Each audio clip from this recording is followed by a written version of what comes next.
The Solo Leveling Manhwa has sparked immense hype within its vast audience, leaving everyone eager for more. The tale of Sung Jin-woo, the underdog protagonist who rises through a leveling up system in a world invaded by monsters from dungeon gates, has captivated millions. The imminent anime adaptation of Solo Leveling further stirs the excitement, with A1 Productions helming its creation, known for their exceptional work such as Your Lie in April and Sword Art Online. What makes Solo Leveling stand out is its gripping narrative. The story isn't entirely unique in the realm of fantasy web novels, but it's the execution that shines. The world where humanity battles monsters emerging from dungeon gates, with individuals granted magic powers, sets the stage for a dynamic plot. The concept of hunters, their rankings, and dungeon tiers creates an engaging framework, making it both relatable and thrilling for readers. Originally a web novel by Chu Gong, it found a way to become a globally adored manhwa, accumulating over 48 million views. Sung Jin-woo's journey from the lowest rank to an empowered figure is a compelling factor that draws in fans. The anticipation for the anime adaptation is justified, primarily due to the powerhouse talent involved. While the community craves a sequel, the original web novel and manhwa have concluded, leaving the possibility uncertain. Some feel extending Sung Jin-woo's story might dilute its brilliance, considering it as one of the most entertaining manhwas despite occasional cliches. However, the Solo Leveling's manhwa impending anime adaptation has set expectations soaring, not merely due to its existing popularity, but also owing to the pedigree of those involved in its production.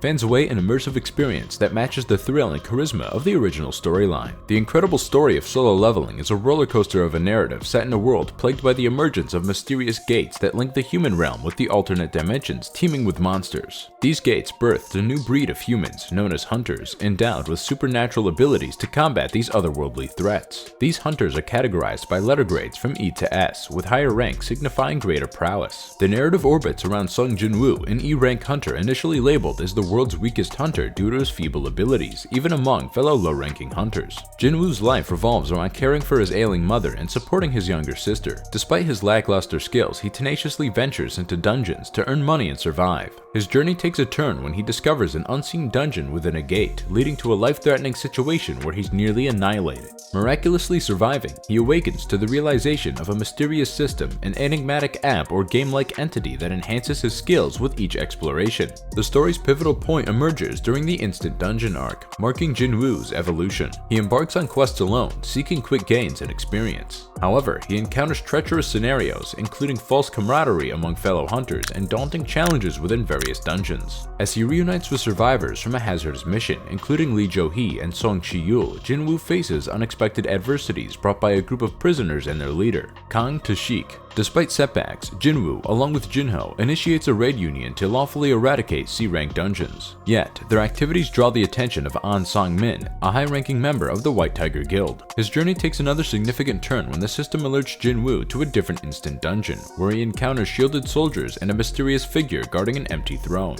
To safeguard his sister's friend, Han Song-yi, Jin-woo collaborates with An, but their involvement in a red gate lands them in trouble. Jin-woo's pursuit of the holy water of life, capable of curing his mother's illness, leads him to the Demon Castle. His achievements in obtaining 2 of the elixir's components push him to aim for a new rank, S rank, while also engaging in A-rank dungeon raids to hone his skills. Despite his mother's recovery, Jin-woo faces unexpected circumstances, compelling him to join a perilous raid on Jeju Island. His involvement leads to a formidable battle against a monstrous ant that threatens S-rank hunters. Jin-woo's intervention and triumph elevate him to the status of a renowned hero and a global icon among hunters. The narrative unfolds further as Jin-woo establishes the Ajin Guild, signs with the Knights Guild for a high-stakes mission, and endeavors to unearth the origin of his powers within the Double Dungeon. Unexpected occurrences, like the emergence of an S-rank gate in Tokyo and clashes with powerful entities, continue to shape Jin-woo's journey. His involvement in the International Guild Conference exposes him to the threat posed by the Monarchs, formidable adversaries seeking to destabilize humanity. The story reaches its peak when Jin-woo confronts these Monarchs, evolving his abilities to confront the ultimate challenge: the battle against Antares, the most powerful monarch and king of dragons.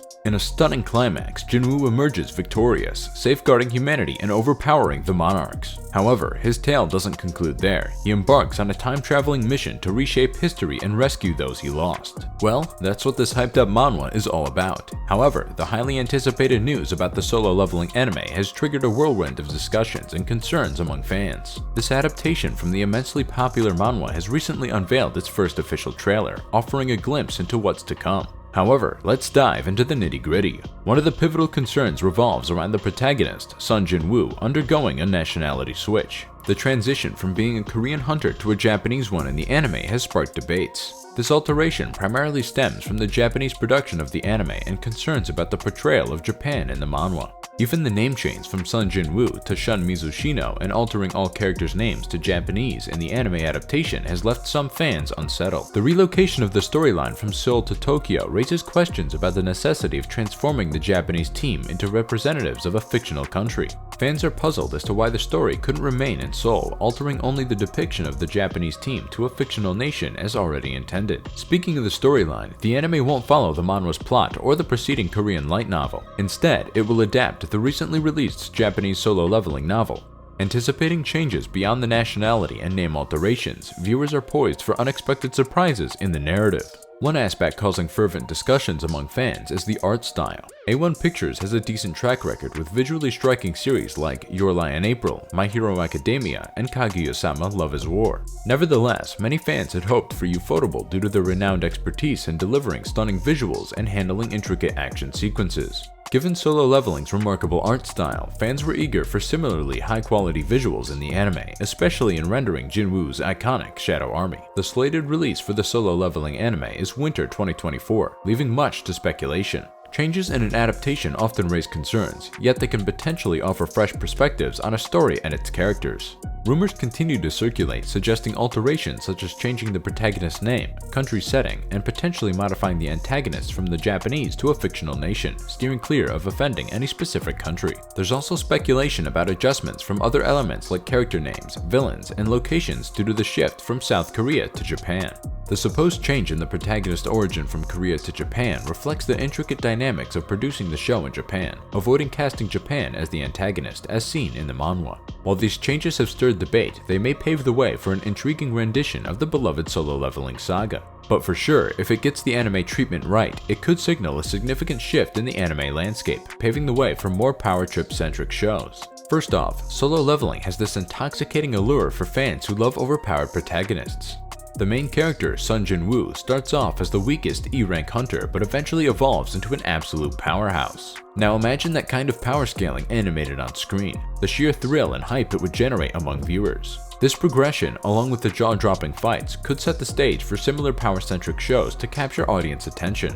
We know that isekai and power trip anime are not very mainstream. The majority of otaku still cling to shonen, but this one could be a game changer for sure. What sets Solo Leveling apart is not just its action, but also its well-crafted narrative. The story isn't solely about flexing power levels, it weaves intricate plot lines, character development, and emotional depth into the power trip. It's not just mindless battles, but a compelling narrative that keeps fans engaged. The anime adaptation, if done right, could highlight this balance, making it a blueprint for future shows to follow suit. Now, the anime industry tends to jump on trends. When a certain genre or theme gains traction, more studios tend to produce similar content to capitalize on that demand. If Solo Leveling manages to grip audiences with its power trip theme, you can bet that the studios will take notice.